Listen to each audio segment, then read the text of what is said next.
To change the drive sockets on your Vitamix blender, first you will begin by shutting the blender off and unplugging it. Remove the hood from the base and set aside. Remove the centering pad. Now you are ready to remove your drive socket. Spin your drive socket until this arrow lines up with the hole, and you should be able to see your screw in there. Then take the supplied Allen wrench from your drive socket bag and loosen that screw.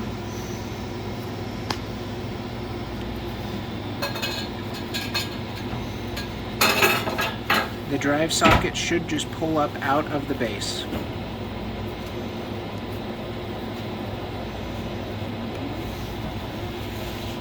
That's a bit too much. Once your screw is loose, simply pull up on the drive socket to remove.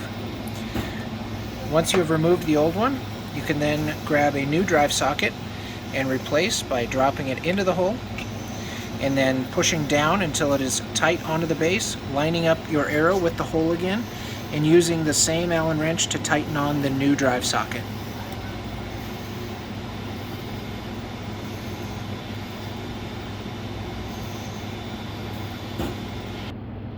Once you have finished tightening your drive socket onto the base, simply remove your Allen wrench and then pull up on the drive socket to make sure it is tight. Replace your centering pad and the hood of your blender. Plug your blender back in and turn it back on.